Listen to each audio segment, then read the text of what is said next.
Deadly silence filled the room where Charlotte Hayes lay, her heart monitor racing, while her husband laughed in the hallway with his assistant, Sienna. Just moments before, Sienna had whispered 3 words to the nurse that threatened to turn a joyous birth into a death sentence. They dismissed Charlotte as weak and alone, believing her father was just a retired nobody from the Midwest. That was their fatal error. The man they insulted was Alistair Sterling, the Shadow King of Wall Street, and he was about to turn their entire world to ash. This is the story of how a CEO lost everything in 24 hours. The contraction hit Charlotte like a freight train, a blinding white heat that started in her lower back and wrapped around her abdomen like a tightening vice. She gripped the cold steel rail of the hospital bed, her knuckles turning the color of bleached bone. "Ethan." She gasped, her voice barely a whisper. The luxury suite at the Lenox Hill Pavilion was silent, save for the hum of the air filtration system and the rhythmic beep-beep of the fetal monitor.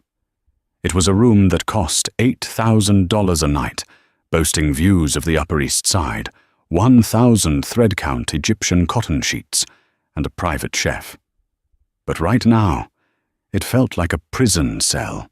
Ethan Hayes, the CEO of Hayes Vanguard Tech, and the man Charlotte had loved since her sophomore year at NYU, was standing by the floor-to-ceiling window. He wasn't looking at her. He was looking at his phone, his thumb scrolling furiously. "Ethan, please." Charlotte tried again, the pain receding just enough for her to draw breath. "The doctor. Where is Dr. Bellows?" Ethan didn't turn around. "He's coming, Char. Just relax. You're being dramatic." The nurse said, "You're only 4 centimeters dilated. You have hours." "It feels wrong," Charlotte said, sweat matting her blonde hair to her forehead. "The pressure, it's too much." The door clicked open. It wasn't the doctor. It was Sienna Brooks. Sienna was Ethan's executive assistant, a title that did little to explain why she wore Louboutins to the office or why she had a corporate credit card with a higher limit than the CFO. She walked in carrying a venti iced coffee and a tablet, looking less like she was visiting a maternity ward and more like she was stepping off a runway in Milan. "Ethan." Sienna said, her voice smooth, like velvet poured over broken glass. "The Tokyo investors are on the line. They're panicking about the Q3 projections. You need to take this." Ethan finally turned his face, etched with stress, but not for his wife. "Now, Sienna, she's in labor. They're threatening to pull the funding. Ethan." Sienna said, glancing at Charlotte with a look that wasn't sympathy. It was boredom. "If you don't take the call, Hayes Vanguard drops 10 points by morning. Do you want to be a father to a bankrupt legacy?" Ethan looked at Charlotte, then back at the phone. The hesitation lasted less than a second. "I have to take this," Ethan muttered, walking toward the door. "Ethan, no," Charlotte cried out, reaching for him. "Don't leave me.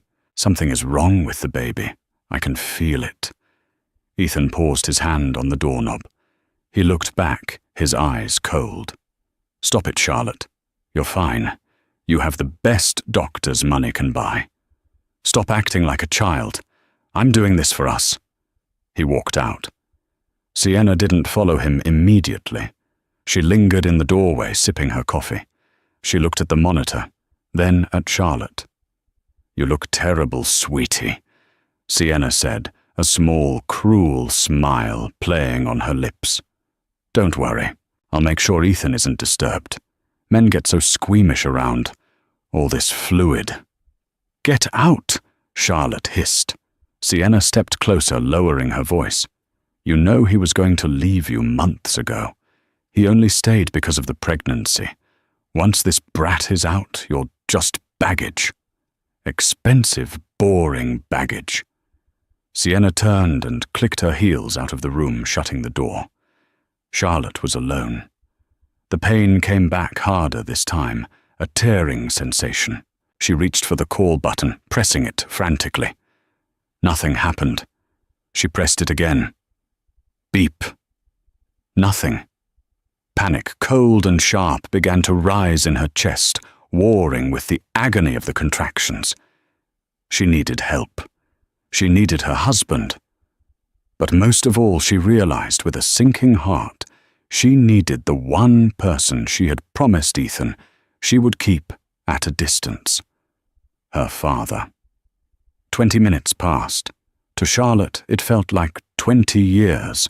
The pain was continuous now, a rolling wave that gave her no respite.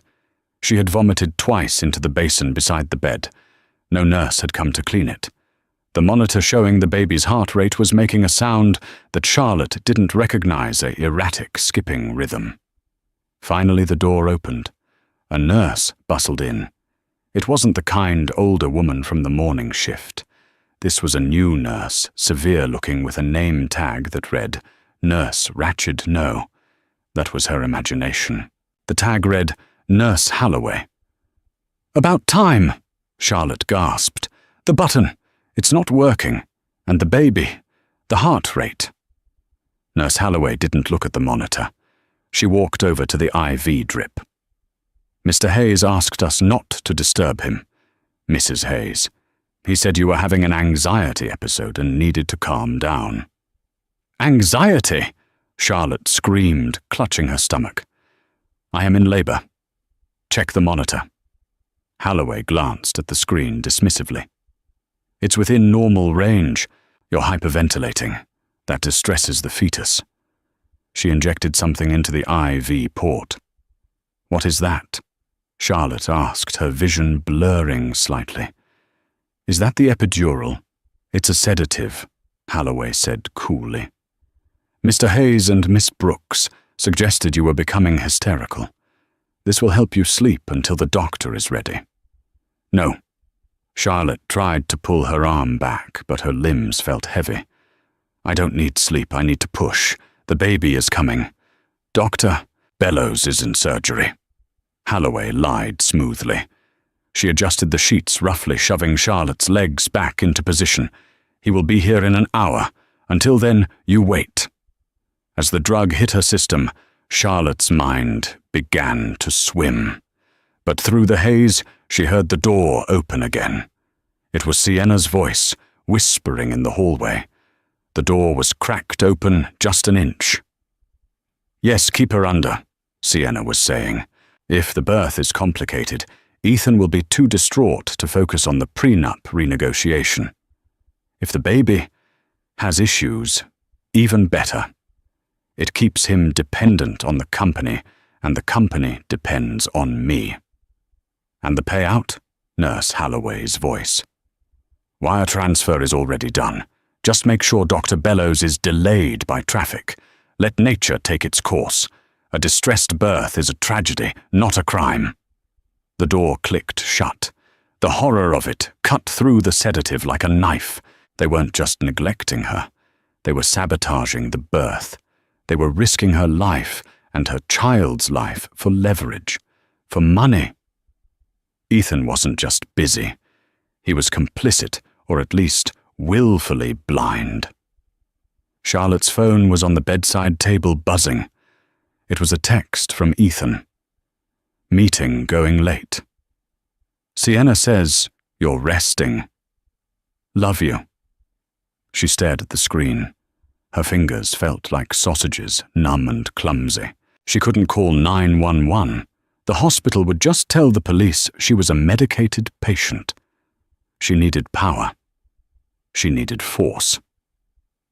She scrolled past Ethan's name, past her friends from the country club who would just offer thoughts and prayers. She stopped at a contact, simply labeled Dad. Ethan hated him. Ethan called him the mechanic. He thought Alistair Sterling was a simple man who fixed cars in Ohio and lived off a meager pension. Charlotte had let Ethan believe that. It was easier than explaining the truth that Alistair had left the mechanic life 40 years ago to found Sterling BlackRock, a private equity firm that owned half the infrastructure of the Western Hemisphere. Charlotte had walked away from the money to live a normal life with Ethan. She wanted to be loved for herself, not her billions. But now normal was getting her killed. She hit the call button. It rang once. Charlie. The voice was deep, gravelly, and instantly alert. Alistair never sounded sleepy, even though it was 2:00 a.m. in Zurich. Dad. Charlotte sobbed, her voice slurring from the sedative. They're hurting me. Ethan. Sienna. The baby. Where are you? The voice changed. The warmth vanished, replaced by the cold, metallic precision of a weapon being loaded. Lenox Hill, room 402. Dad, I think I'm dying. Listen to me, Charlotte, Alistair said. Put the phone on your chest. Do not close your eyes. I am in Teterboro. I landed 20 minutes ago for a board meeting. I am coming. They drugged me. Who? Nurse. Holloway. Sienna. Paid her. There was a silence on the other end, so terrifying that the temperature in the room seemed to drop. Charlotte, Alistair said softly. Hold on. Daddy's coming, and God help them when I get there. The line went dead. In the hallway, Ethan Hayes was pacing. He had just closed the deal with Tokyo, saving his company's stock. He felt a rush of adrenaline. He was a master of the universe. You did great, Tiger, Sienna purred, handing him a fresh coffee. She brushed a piece of lint off his bespoke Armani suit. See, I told you she'd be fine. Holloway says she's sleeping like a baby. I should check on her, Ethan said, glancing at the door. Don't wake her, Sienna warned. You know how hormonal she gets. Just let her rest. Dr. Bellows will be here soon. Let's go down to the cafeteria. I'm starving, and you haven't eaten since breakfast. Ethan hesitated, his ego warring with his conscience. His ego won. Yeah, okay. Just a quick bite. They walked toward the elevators. The doors dinged open, but instead of an empty elevator, they were met with a wall of black wool. 4 men stepped out. They were massive, wearing earpieces and suits that cost more than Ethan's car. They didn't look like hospital security. They looked like Secret Service. Behind them walked a man in his 60s. He wore a charcoal overcoat, a scarf, and carried a cane with a silver wolf's head handle. He had grey hair cropped short and eyes that looked like chips of flint. Ethan blinked. He recognized the man, but the context was wrong. That was Charlotte's dad, the mechanic. But he looked different. Alistair, Ethan asked, confused. What are you doing here? Did Charlotte call you? Alistair Sterling didn't stop walking. He didn't even look at Ethan. He walked straight past him, his cane clicking rhythmically on the linoleum. One of the bodyguards, a man with a scar running through his eyebrow, stepped in front of Ethan, blocking his path with a massive hand.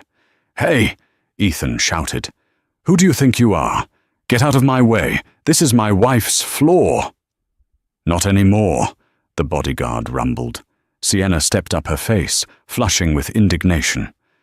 Excuse me, I'm going to call security. You can't just barge in here. Do you know who he is? He is the CEO of Hayes Vanguard. Alistair stopped. He turned slowly, looking at Sienna, not with anger, but with the curiosity one might show a cockroach before stepping on it.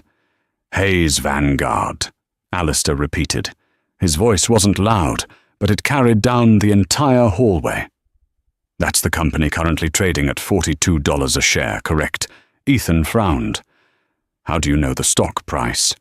Because, Alistair said, checking his Patek Philippe watch, in about 5 minutes I'm going to short it into the ground, and by the time my daughter delivers my grandson, you won't be the CEO of a lemonade stand.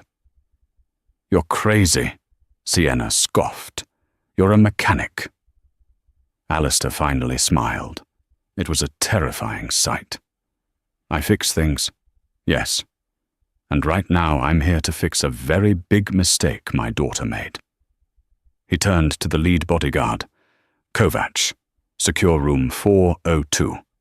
No one enters or leaves except my medical team. If Nurse Holloway or Doctor Bellows tries to touch her, break their hands. Yes, sir, Kovacs said. And bring the administrator here, Alistair added. Now! Ethan watched, stunned, as the mechanic barked orders and a team of 6 doctors, his doctors.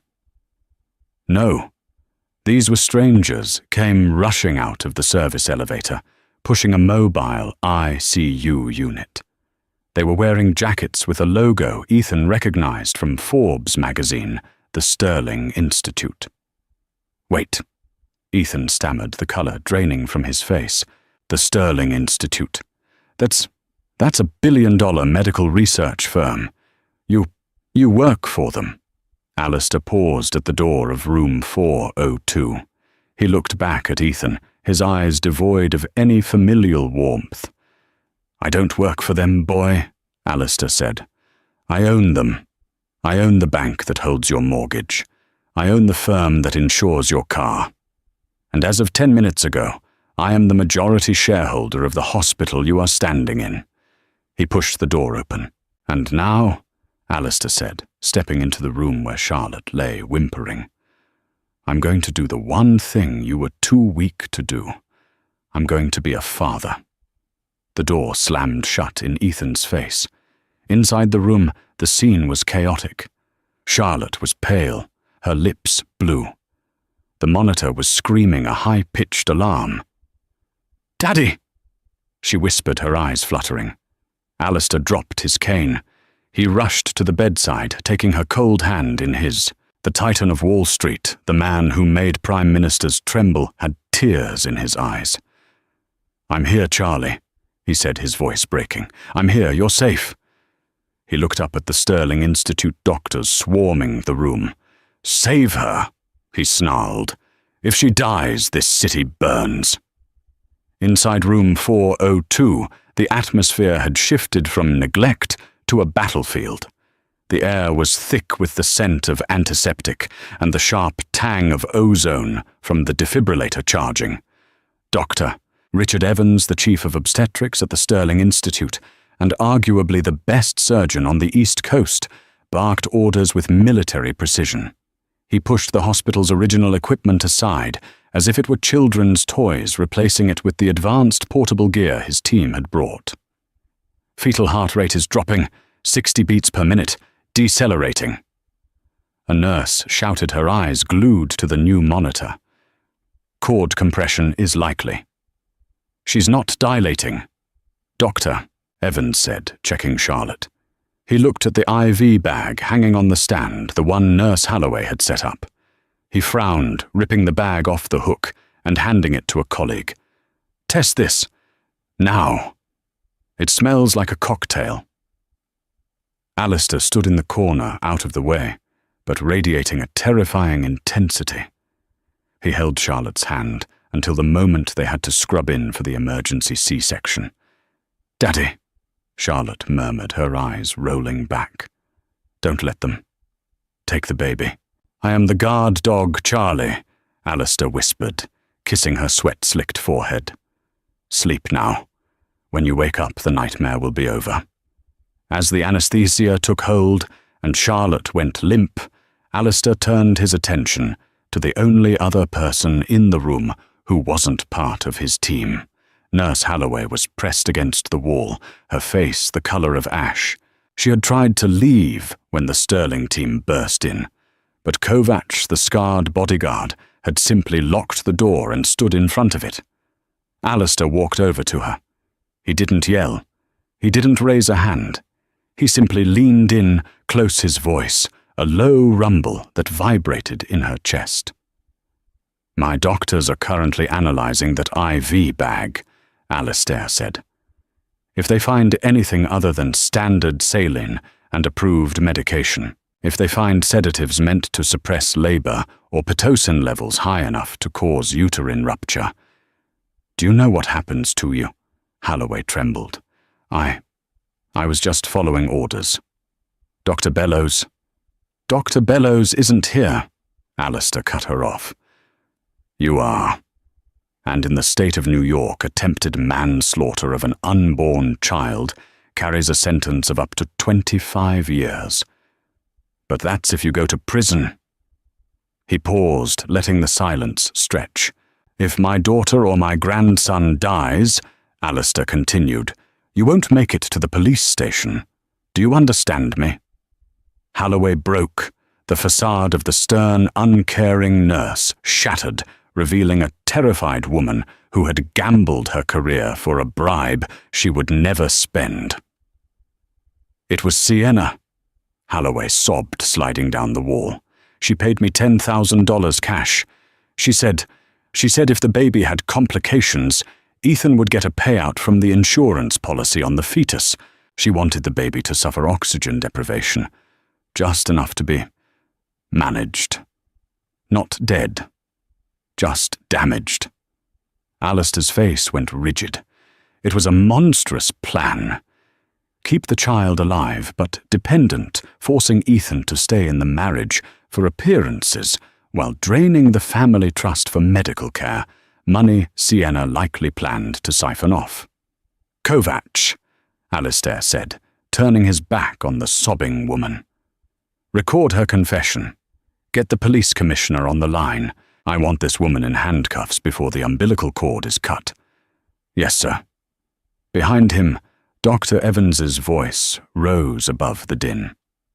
Scalpel, making the incision. The room fell silent, save for the beep of the monitors and the wet sounds of surgery. Alistair held his breath. He had negotiated billion-dollar mergers, faced down cartels in Mexico, and survived a heart attack. But nothing terrified him more than these next 30 seconds. I see the head, Evans said. Cord is wrapped twice around the neck. Tight. Scissors. A snip. A pause. Baby is out. Silence. The baby wasn't crying. Alistair's heart stopped. He stepped forward, his knuckles white on his cane. Why isn't he crying? Suction, Evans commanded. Stimulating. The team swarmed the tiny purple form on the warming table. They rubbed the small back. They suctioned the airway. 1 second, 2 seconds, 3. Then a splutter, a gasp, and finally a loud, indignant wail that filled the room, shattering the tension like a hammer through glass. He's pinking up, the nurse announced, relief flooding her voice. Apgar scores are rising. He's fighting, sir. He's a fighter. Alistair let out a breath that sounded like a sob. He walked over to the warming table and looked down at his grandson. The boy was tiny, angry, and beautiful. He had Charlotte's nose. Welcome to the world, little one, Alistair whispered. I'm sorry it's a mess, but I'm going to clean it up for you. He turned to Kovacs. Stay here. Guard them with your life. Alistair adjusted his coat. He picked up his cane. The fear in his eyes was gone, replaced by a cold, hard resolve. Now, Alistair said, opening the door. I have a son-in-law to destroy. The waiting room of the maternity ward was decorated in calming pastels, but the mood was electric with tension. Ethan Hayes was pacing back and forth, furiously typing on his phone. Why isn't Holloway texting back? Ethan snapped. And why is the door locked? That goon won't let me in. Sienna was sitting on a plush chair looking at her nails. She seemed annoyed rather than worried. Relax, Ethan. Your father-in-law is just making a scene. He's a blue-collar guy trying to throw his weight around. Once the baby is born, we'll call security and have him removed. You have legal rights. He doesn't. He looked rich, Sienna, Ethan muttered. That coat was cashmere, and the watch, that was a Patek Philippe Grandmaster chime. That's a $3 million watch. A mechanic doesn't wear that. Sienna rolled her eyes. Knockoffs exist, Ethan. God, you're so gullible. Focus on the Tokyo deal. Did the funds clear? Ethan checked his banking app. Yeah, the initial tranche of 50 million is in the Hayes Vanguard operating account. We're safe. The stock is holding steady. The door to room 402 opened. Alistair Sterling stepped out. He closed the door gently behind him, then turned to face them. He walked slowly, the tap-tap-tap of his cane echoing in the corridor. He didn't scream. He didn't attack. He walked past them to the large, flat-screen TV mounted on the wall, which was currently playing a soap opera on mute. Alistair reached up and changed the channel to CNBC. "What are you doing?" Ethan asked, stepping forward. "Is Charlotte okay? Is the baby born? My daughter is alive," Alistair said, not looking at him. "My grandson is healthy. No thanks to you." "I demand to see them," Ethan shouted. "You have no demands," Alistair said calmly. "You only have debts. Watch the screen, Ethan." On the TV, the ticker at the bottom of the screen was scrolling. Suddenly, the breaking news banner flashed red. Breaking SEC launches. Investigation into Hayes Vanguard Tech. Ethan froze. What Alistair pulled out his phone and pressed a single button on speed dial. He put it on speaker. "Execute order 66, Alistair said into the phone. On the other end, a voice, sharp, British and efficient, replied, "Yes, Mr. Sterling. Dumping the short position now. Releasing the audit report to the press." "What are you doing?" Ethan screamed, grabbing his own phone as it began to blow up with notifications. "You thought you signed a deal with a Japanese conglomerate," Alistair said, turning to look Ethan in the eye. "You didn't. You signed a deal with Sterling BlackRock Asia, a shell company I own. You gave me $50 million. Ethan looked confused. "I lent you $50 million, Alistair corrected. "And if you read the fine print of the contract, which I know you didn't, because you were too busy cheating on my daughter, you would see the character clause." Sienna stood up, her face pale. She knew what that was.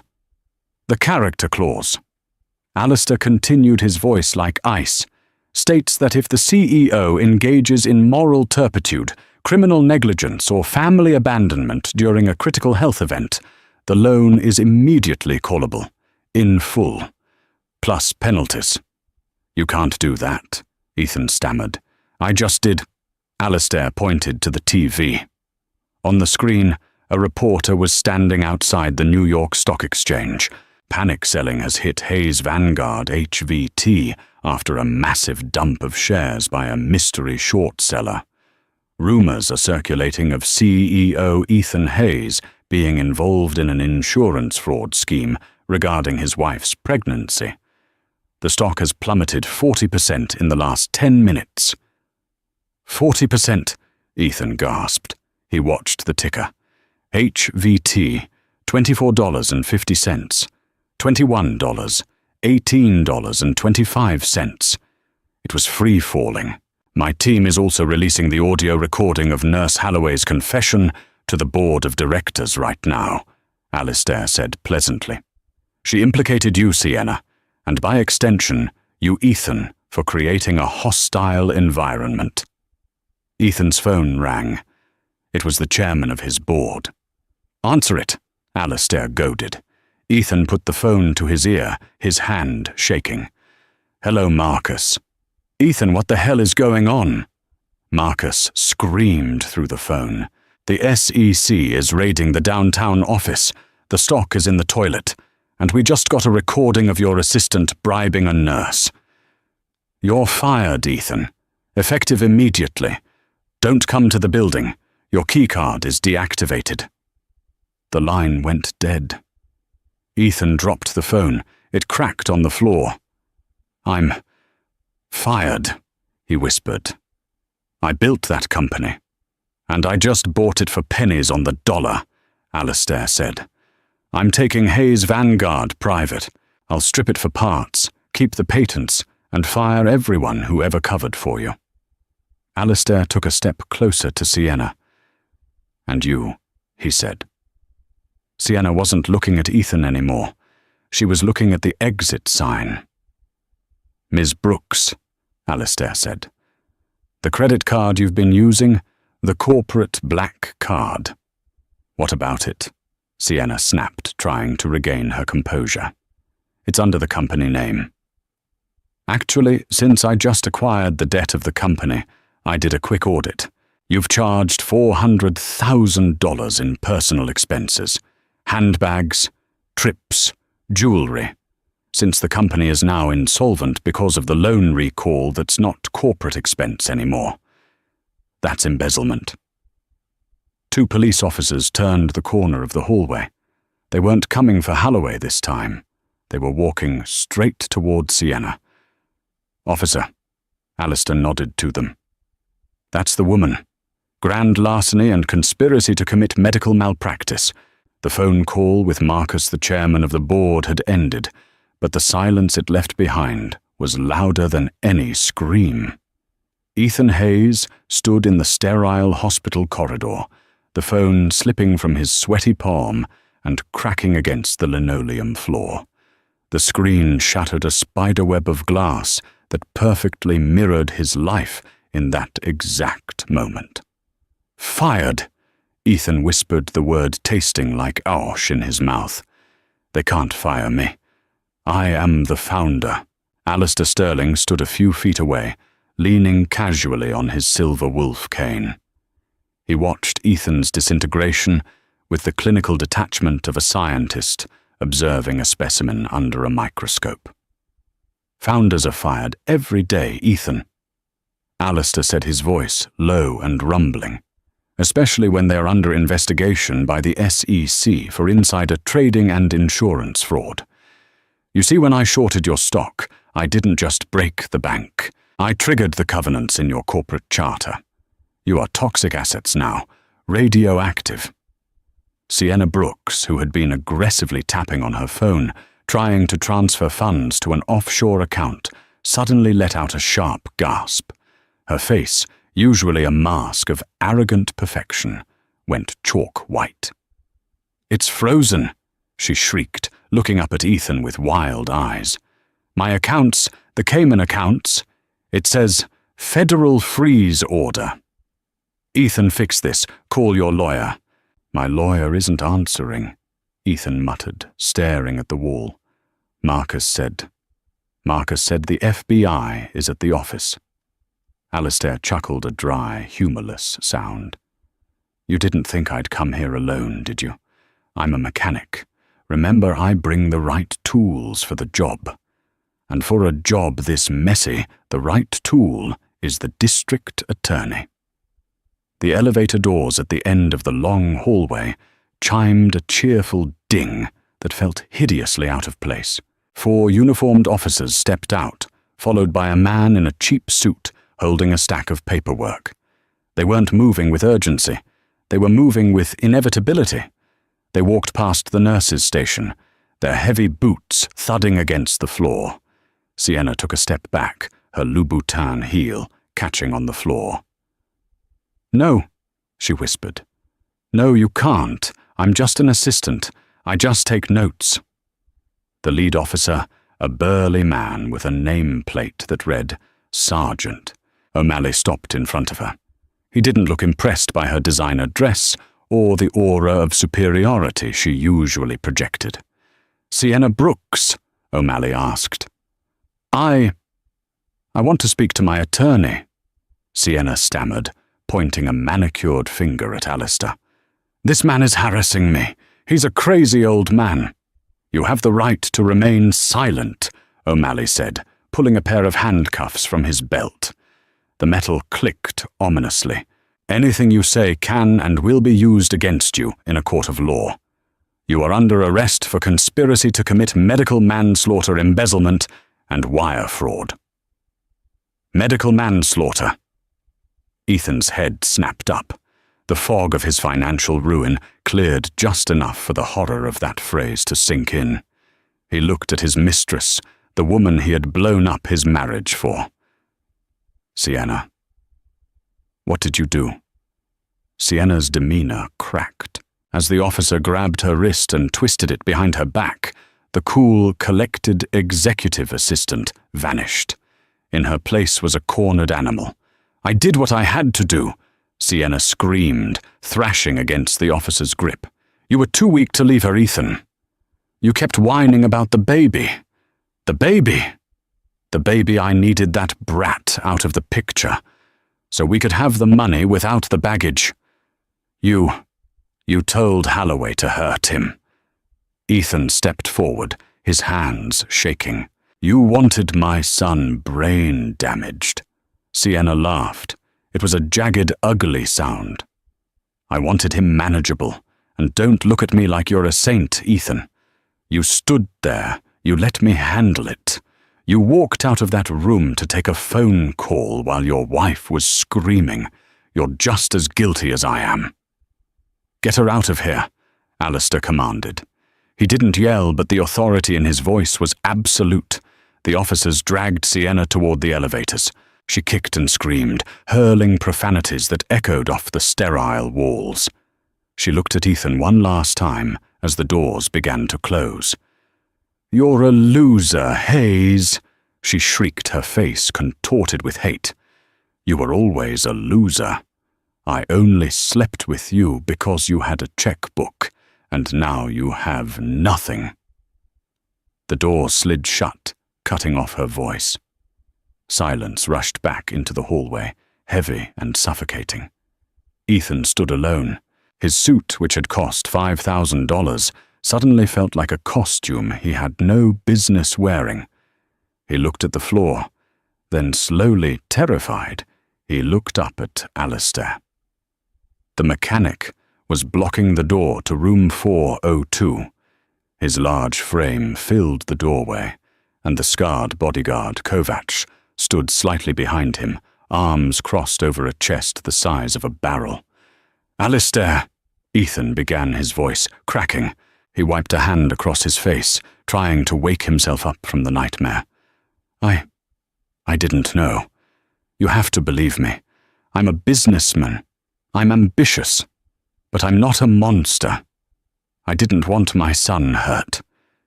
Ignorance is not a defense, Ethan.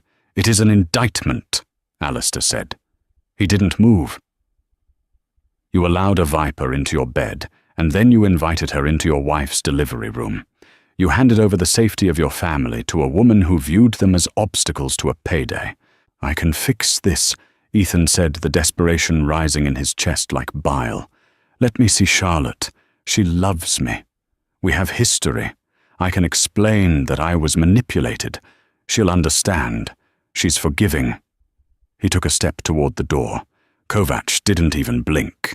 He just shifted his weight, and the air around him seemed to thicken with threat. Alistair raised a hand, stopping Ethan in his tracks. "Charlotte is not the girl you married anymore, Ethan. Pain changes people. Betrayal changes people. In that room, she just fought a war. She fought for her life and her child's life while you were checking stock prices." "I am the father," Ethan shouted, his control finally snapping. "That is my son in there. You cannot keep me from him.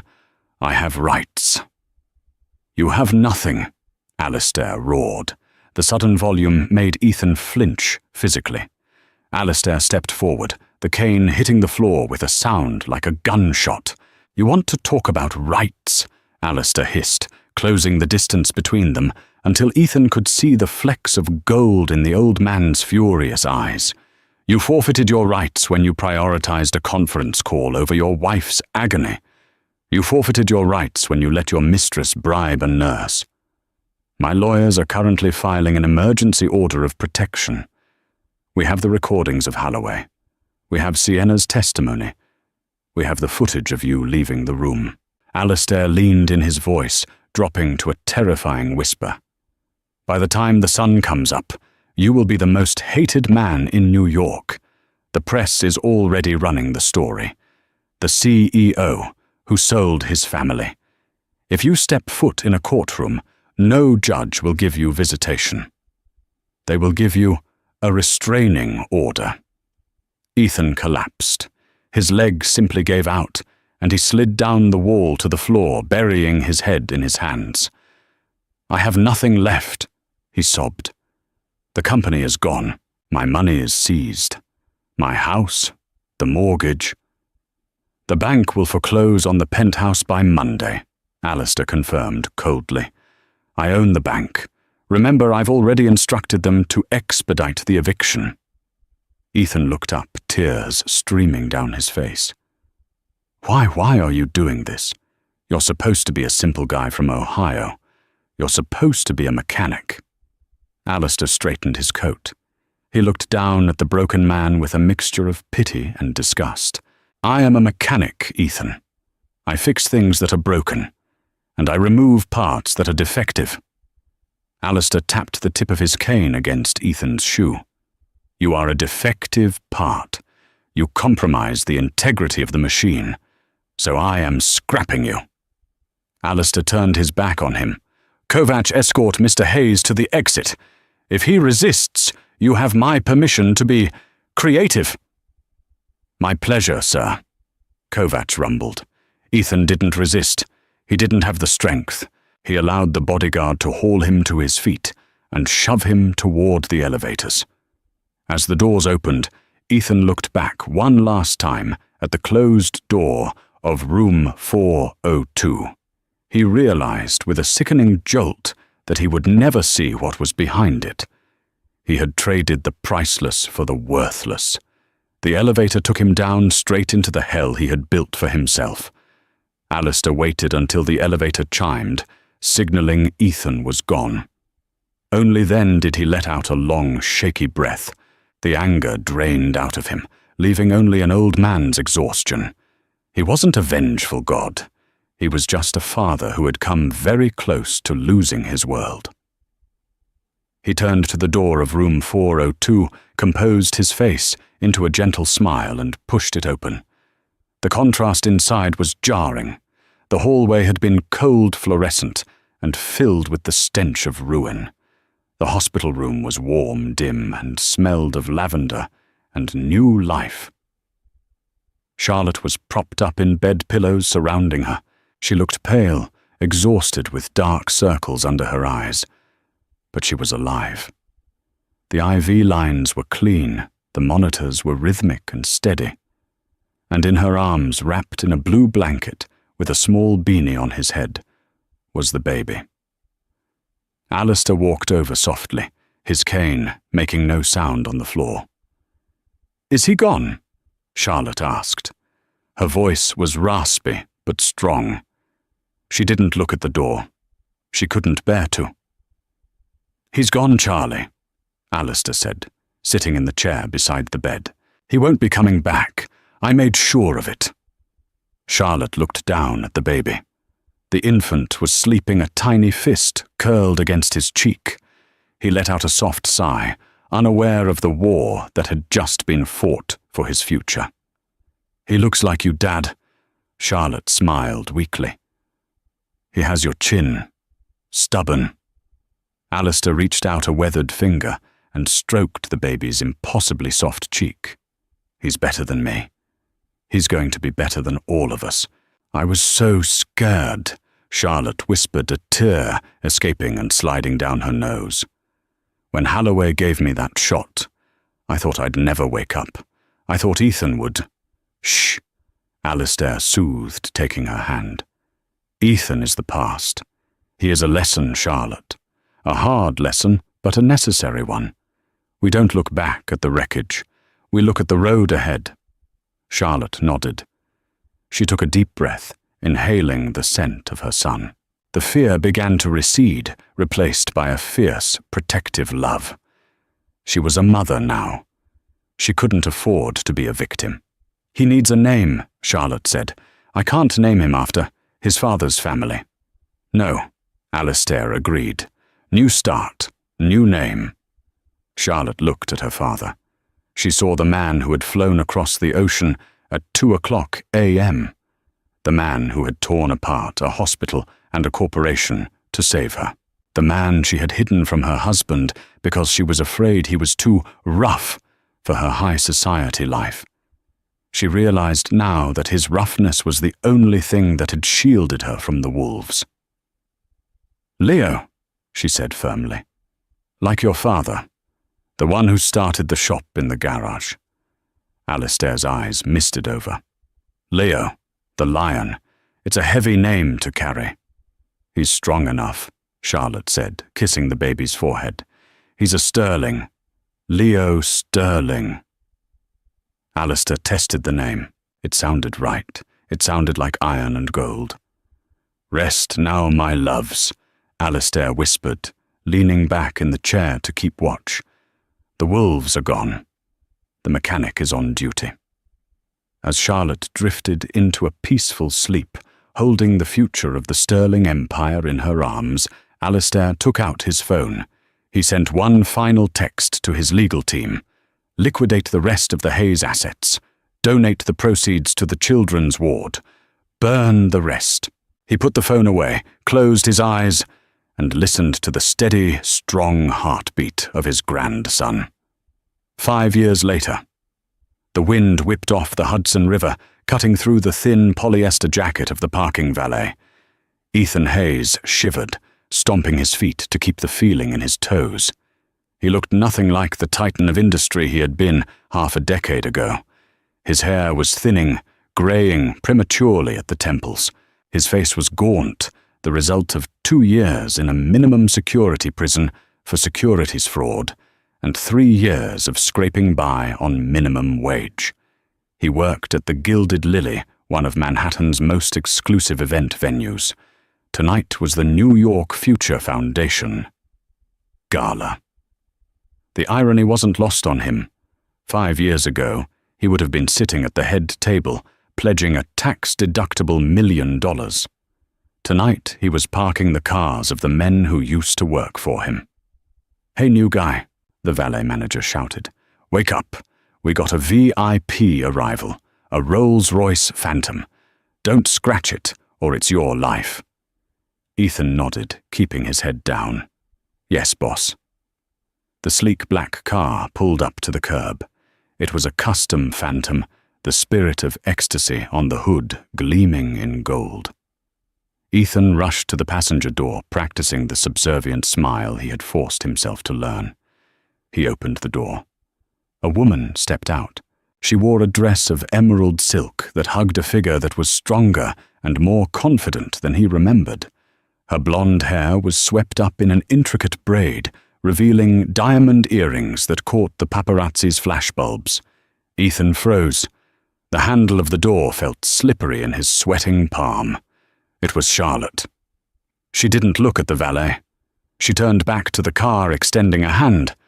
"Come on, Leo. Watch your step, darling." A little boy jumped out of the back seat. He was 5 years old, wearing a miniature tuxedo. He had messy blonde hair and bright, intelligent eyes. Ethan's breath hitched. Leo.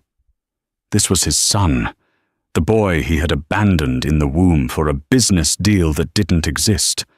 "Grandpa's already inside," Leo chirped, adjusting his bow tie. "He said I can bid on the silent auction if I use my own allowance." Charlotte laughed, a sound so free and happy it pierced Ethan's heart. "We'll see, little wolf, we'll see." Ethan couldn't help himself. The grief and regret that had been eating him alive for 1,800 days boiled over. "Charlotte," he croaked. Charlotte froze. She turned slowly. Her eyes scanned the valet, taking in the cheap uniform, the worn shoes, the tired face. There was no spark of recognition at first, then a flicker of realization. And then, nothing. No anger, no hate. Just a wall of indifference. "Hello, Ethan," she said. Her voice was polite, the way one speaks to a stranger on the subway. Is this him?" Ethan whispered, looking at the boy. He took a half-step forward. "Leo, hey buddy. I knew your mom a long time ago." Leo looked at Ethan, then up at his mother. "Mom? Who is the waiter?" Ethan flinched. Before Charlotte could answer, a shadow fell over them. Alistair Sterling had emerged from the venue entrance. He moved slower now, leaning heavier on his cane, but his presence was still as formidable as a mountain. "Is there a problem here?" Alistair asked, his voice gravel and steel. He looked at Ethan. Alistair didn't smile. He didn't gloat. He looked at Ethan with the weary patience of a man dealing with a minor inconvenience. "No problem, Mr. Sterling," Ethan said, his voice trembling. "I was just admiring the car." "It's a nice car," Alistair agreed.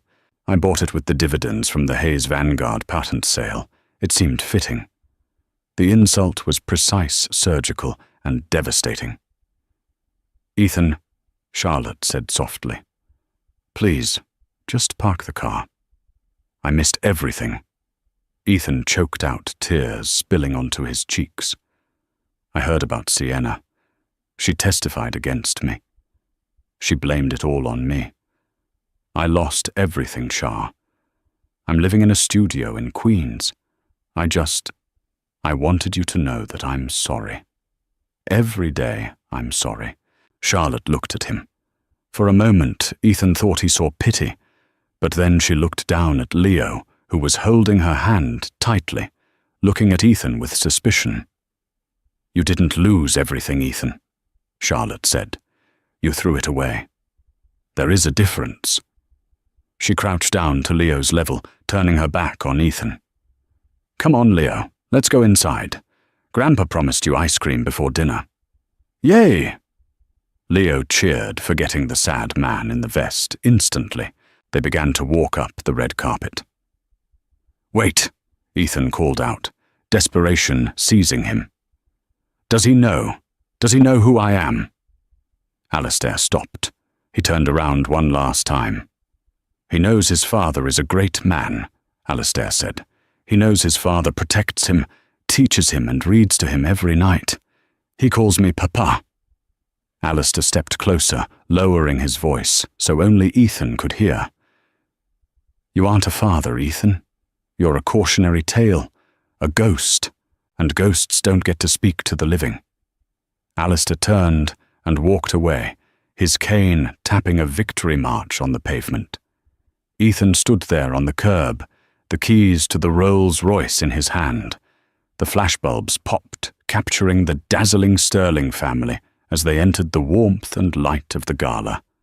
The heavy oak doors slammed shut. "Hey!" the manager shouted from the booth. "Stop daydreaming, park the damn car, or you're fired."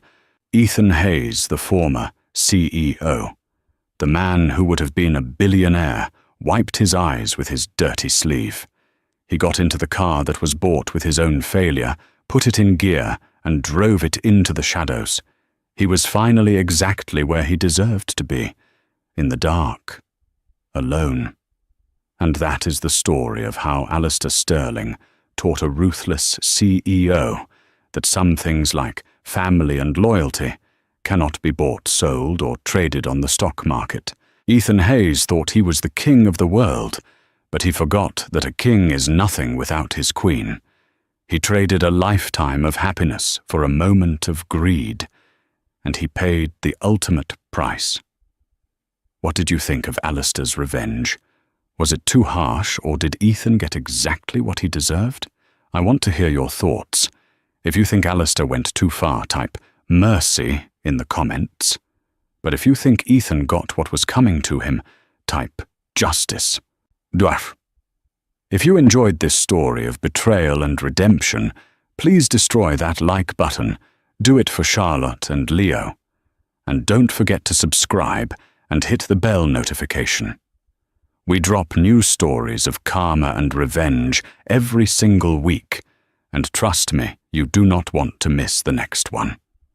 Thanks for listening, and remember, be careful who you step on comfortably, because they might be the ones holding the ladder.